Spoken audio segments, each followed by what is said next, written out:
அனைவருக்கும் வணக்கம். இன்னைக்கு நம்மளுடைய பதிவில் பார்த்தீங்கன்னா எதை பற்றி பார்க்க போகிறோம் அப்படின்னா, வருகின்ற இந்த ஆனி மாதத்தினுடைய பௌர்ணமியானது வெள்ளிக்கிழமை என்று பிறக்கிறது. அதாவது ஜூன் 21ஆம் தேதி என்று பிறக்கின்றன. இந்த பௌர்ணமி நாளில் கல்லுப்பை வைத்து நம்ம ஒரு பரிகாரத்தை செய்ய போகிறோம். இந்த ஒரு பரிகாரத்தை செய்வதனால நம்மளுடைய வாழ்க்கையில் இருக்க கஷ்டங்களும் கடன் பிரச்சனைகளும் தீர்ந்து செல்வ மலைகளானது பொழியும் அப்படின்னே சொல்லலாம். ஸோ அந்த ஒரு பரிகாரத்தை எப்படி செய்யணும், எப்படி செய்ய போகிறோம், எந்த நேரத்தில் செய்ய போகிறோம் அப்படிங்கிறது தான் ரொம்ப முக்கியமானது. ஸோ அதனால் இந்த வீடியோவை பார்க்குற அனைவருமே இந்த ஒரு பரிகாரத்தை பார்த்து இந்த நாளில் செய்து பலனடைந்து கொள்ளுங்கள். இந்த வீடியோவை பார்க்குற அனைவருமே இந்த வீடியோவானது உங்களுக்கு பயனளிக்கக்கூடிய வகையிலும் ரொம்ப சுவாரஸ்யமாக இருக்கும். அப்படிங்கிறதுனால இந்த வீடியோவுக்கு ஒரு லைக் கொடுத்துடுங்க. அதே போல் இந்த பௌர்ணமி நாளில் பார்த்திங்கன்னா முக்கியமாக சிவபெருமானை வழிபாடுகளை செய்து கொள்வது ரொம்ப சிறப்பானது. சிவபெருமானை மட்டுமல்லாமல் சிவபெருமானோடு சேர்ந்து பார்வதியும் சேர்ந்து வழிபாடு செய்வதனால நம்மளுடைய வாழ்க்கையில் இருக்கக்கூடிய கஷ்டங்கள் அனைத்துமே தீரும். ஸோ அதனால் சிவபெருமானே போற்றி அப்படின்னு சொல்லிட்டு மறக்காமல் 3 முறை பதிவிடுங்க. அப்படி செய்யும் பொழுது உங்களுக்கு இருக்கக்கூடிய கஷ்டங்களையும் பிரச்சனைகளையும் மனதார நினைத்து கொண்டு இந்த ஒரு விஷயத்தை செய்துக்கோங்க. இந்த வீடியோவை பார்க்குறதுக்கு முன்னாடி நம்மளுடைய சேனலை இப்போ தான் ஃபர்ஸ்ட் டைம் நீங்கள் விசிட் பண்ணுறீங்க அப்படிங்கும் பொழுது நம்மளுடைய சேனலை இன்னும் சப்ஸ்கிரைப் பண்ணாதே இருந்தால் முதல்ல சப்ஸ்கிரைப் பண்ணிக்கிங்க. அப்படியே கூட இருக்கிற அந்த பெல்லைக்கானே கிளிக் பண்ணிவிடுங்க. அப்பொழுது தான் நம்மளுடைய சேனலில் கொடுக்கக்கூடிய அனைத்து தகவலுமே உங்களுக்கு நோட்டிஃபிகேஷனாக வரும். அதையும் நீங்கள் பார்த்து பயனடையலாம்.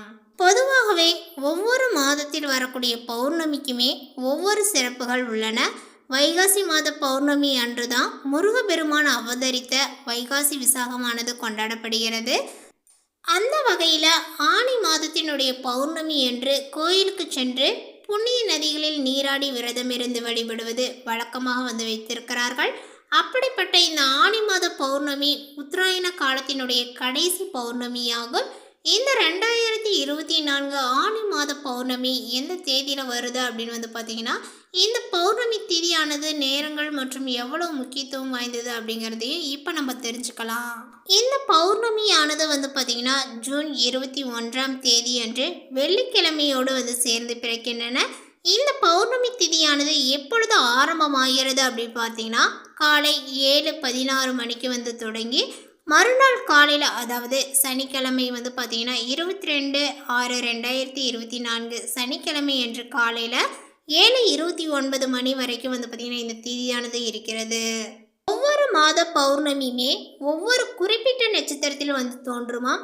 அந்த வகையில் ஆனி மாதம் வரக்கூடிய பௌர்ணமி ஆனி மாதத்தில் வரக்கூடிய மூல நட்சத்திரத்தில் ஏற்படும்.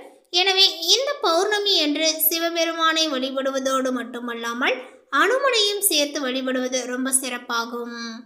இந்த பௌர்ணமி திதி வெள்ளிக்கிழமை காலை தொடங்கி சனிக்கிழமை காலை முடிவடைகிறது. பெரும்பாலான கோயில்களில் பார்த்தீங்கன்னா ஆனி பௌர்ணமி அன்று அபிஷேகங்கள் பௌர்ணமி பூஜைகள்லாம் பார்த்தீங்கன்னா நடைபெறும். எனவே வெள்ளிக்கிழமை காலையில் பார்த்தீங்கன்னா சிவன் கோயிலுக்கு சென்று அபிஷேகங்கள் அல்லது பூக்களால் இந்த மாதிரிலாம் அர்ச்சனைகளை நீங்கள் செய்துவிட்டு வரலாம். அதோடு பார்த்தீங்கன்னா அம்பாளையும் துர்க்கை அம்மனையும் வழிபட்டு அன்னதானங்களையும் நீங்கள் செய்வது ரொம்ப சிறப்பானது. அருகில் இருக்கக்கூடிய எந்த அம்மன் ஆலயங்களாக இருந்தாலும் சரி, அம்பாளை அன்று தினத்தில் வழிபாடுகளை செய்துக்கோங்க. அது மட்டும் இல்லாமல் பார்த்தீங்கன்னா பௌர்ணமி என்று சிவன் மற்றும் பார்வதி ஒன்றாக இருக்கக்கூடிய படத்தை வைத்து வணங்குவது வீட்டில் சுபிட்சத்தை ஏற்படுத்துமாம். மேலுமே நாளை தினத்தில் பார்த்தீங்கன்னா கிரிவலங்கள் எப்பொழுது செல்லலாம் அப்படின்னு பார்த்தீங்கன்னா அதுக்கு உகந்த நேரங்கள் அப்படின்னு பார்க்கும் பொழுது நாளை காலையில் பார்த்தீங்கன்னா 7 மணியில் இருந்து இந்த திதி ஆரம்பமாகுது இல்லைங்களா, அப்பொழுது இருந்து சனிக்கிழமை காலை வரை பார்த்தீங்கன்னா இந்த கிரிவலம் செல்வதற்கு உகந்த நேரம் அப்படின்னு சொல்லப்படுது. இந்த பௌர்ணமி நாளில் கல்லுப்பை வைத்து நம்ம ஒரு பரிகாரத்தை செய்யணும் அப்படின்னு நான் சொல்லியிருந்தேன். அதை எப்படி செய்யணும் அப்படிங்கிறத இப்போ நான் சொல்லிடுறேன். இதை பார்த்துட்டு நீங்களும் பார்த்தீங்கன்னா உங்களுடைய வீட்டில் தவறாமல் செய்யுங்க. அதே போல் உங்களுடைய நண்பர்களுக்கும் உறவினர்களுக்கும் இந்த பதிவை பார்த்தீங்கன்னா ஷேர் பண்ணுங்கள். அவங்களும் இதை பார்த்து அந்த ஒரு பரிகாரத்தை செய்து பலனடையட்டும். அது எப்படி செய்யணும் அப்படிங்கிறத இப்போ நம்ம பார்த்துடலாம். முதல்ல உங்களுடைய பூஜை அறைகள்லாம் பார்த்தீங்கன்னா க்ளீன் பண்ணி நீங்கள் சுத்தமாக வச்சுட்டு இந்த முருகப்பெருமானை நினைத்து 6 அகல் விளக்குகளை பார்த்தீங்கன்னா வெற்றிலை மீது வைத்து தீபங்களை ஏற்றிக்கோங்க. அதனுடன் சேர்த்து வந்து பார்த்திங்கன்னா உங்களுடைய நித்திய விளக்கு, காமாட்சி விளக்கு இந்த மாதிரிலாம் ஏற்றுங்க இல்லைங்களா, அந்த விளக்கையும் வந்து பார்த்திங்கன்னா ஏற்றிக்கோங்க. அதேபோல் அதனுடன் சேர்த்து தனியாக 2 அகல் விளக்குகளை வந்து பார்த்திங்கன்னா நீங்கள் ஏற்றணும். அந்த 2 அகல் விளக்குலையுமே வந்து பார்த்திங்கன்னா நெய்யை ஊற்றி பஞ்சுத்திரி போட்ட தீபங்களை வந்து ஏற்றிக்கோங்க. ஏற்றிட்டு ஒரு பீங்கன் ஜாடி இருக்கு இல்லைங்களா, அந்த பீங்கன் ஜாடியில் வந்து பார்த்திங்கன்னா கல்லுப்பு, நீங்கள் சமையலுக்கு என்ன வந்து பயன்படுத்துகிறீங்களோ அந்த உப்பை வந்து எடுத்துக்கோங்க. கல்லுப்பு நீங்கள் பயன்படுத்துகிறீங்க அப்படின்னா கல்லுப்பை எடுத்துக்கோங்க. அப்படி இல்லை, ஒரு சிலர் வந்து பார்த்திங்கன்னா தூளுப்பு தான் யூஸ் பண்ணுவாங்க. அந்த மாதிரி தூளுப்பு யூஸ் பண்ணுறவங்க தூளுப்பை கூட நீங்கள் எடுத்துக்கலாம். அப்படி எடுத்துக்கும் பொழுது ஒரு பீங்கன் ஜாடியில் வந்து பார்த்திங்கன்னா கல்லுப்பை வந்து கொஞ்சம் கொட்டிக்கோங்க. அதனுடைய நடுவில் தான் நம்ம இந்த ஒரு பொருளை வைக்க போகிறோம். அந்த ஒரு பொருள் என்ன அப்படின்னு சொல்லிட்டு பார்க்கலாம். ஃபர்ஸ்ட்டு இந்த ஒரு பொருளை வந்து மறைப்பதற்கு நமக்கு ஒரு காட்டன் துணி, சிவப்பு துணி வந்து தேவைப்படுது. அந்த துணியை ரெடி பண்ணிக்கோங்க. அந்த துணி ரொம்ப சுத்தமாக இருக்கணும், ரொம்ப கூர்மையாக கவனிச்சுக்கோங்க. அந்த துணியானது ரொம்ப தூய்மையாக வந்து இருக்க வேண்டும். ஏன் வந்து பார்த்திங்கன்னா அந்த ஒரு பொருளை உப்பில் மறைச்சி வச்சு தான் நம்ம சமையல் அறைக்கு வந்து பயன்படுத்த போகிறோம், அதாவது உணவுக்கு பயன்படுத்த போகிறோம். ஸோ அதனால் நம்ம சாப்பிடக்கூடிய உணவானது வந்து பார்த்திங்கன்னா சுத்தமாக வந்து இருக்கக்கூடிய உப்புல தான் நம்ம செய்யணும் இல்லையா.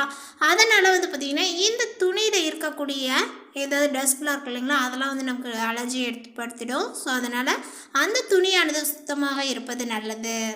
அந்த ஒரு சிவப்பு நிற துணியை வந்து எடுத்து விரித்து வைத்து கொள்ளுங்கள். அதுக்கு நடுவில் வந்து பார்த்திங்கன்னா அந்த துணியில் எந்த ஒரு பொருளை வைக்க போகிறோம் அப்படின்னா வெள்ளி நாணயத்தை வந்து வைக்க போகிறோம். வெள்ளி நாணயம் இல்லை, எங்ககிட்ட இல்லை அப்படின்னு சொல்கிறவங்க சிறிதளவு நீங்கள் வெள்ளியை வந்து பயன்படுத்திட்டு வந்திருப்பீங்க இல்லையா, அந்த வெள்ளியை கூட நீங்கள் வச்சு நீங்கள் ஒரு முடிச்சாக வந்து கட்டிக்கலாம். நல்லா டைட்டாக வந்து கட்டிக்கோங்க. கட்டிட்டு அந்த பீங்கான் ஜாடியில் பாதி அளவு வந்து உப்பு கொட்டியிருப்பீங்க. அந்த பாதி அளவு கொட்டியிருக்கக்கூடிய உப்பின் மீது வந்து பார்த்திங்கன்னா இந்த ஒரு முடிச்சை வந்து வச்சுடுங்க. வச்சுட்டதுக்கு பின்னாடி இந்த முடிச்சு தெரியாத அளவிற்கு மீண்டும் அதுக்கு மேலே வந்து பார்த்திங்கன்னா உப்பை கொட்டி பரப்பி வைக்க வேண்டும். இப்படி வச்சுட்டு அந்த 2 அகல் விளக்கு சொல்லியிருந்தேன் இல்லைங்களா, நெய் தீபம் ஏற்றணும் அப்படின்னு சொல்லிட்டு அந்த 2 நெய் தீபங்களையும் வந்து பார்த்திங்கன்னா ஏற்றிவிட்டு உங்களுடைய வேண்டுதல் என்னவோ, உங்களுடைய பிரச்சனைகள் என்னவோ அது தீர வேண்டும் அப்படின்னு சொல்லிட்டு வேண்டிக் கொண்டு, கடன் பிரச்சனையாக இருந்தாலும் சரி, உங்களுடைய வீட்டில் வந்து பார்த்திங்கன்னா சதா சண்டையாக இருக்குது, வீட்டில் ஒரே பிரச்சனையாக இருக்குது, அந்த பிரச்சனை தீரணும், திருமண தடை, இந்த மாதிரிலாம் நிறைய ஒரு நல்ல வேலைகள் வந்து கிடைக்கணும், இந்த மாதிரிலாம் வந்து பார்த்திங்கன்னா இருக்குது. அப்படிங்கும் பொழுது உங்களுக்கு என்ன வேண்டுதல் வந்து இருக்கோ அந்த வேண்டுதலை மனதார நினைத்து கொண்டு அந்த தீபங்களை ஏற்றி அந்த கல்லுப்பு மீது வந்து பார்த்திங்கன்னா உங்களுடைய 2 கைகளையும் வைத்து வேண்டிக் கொள்ள வேண்டும்.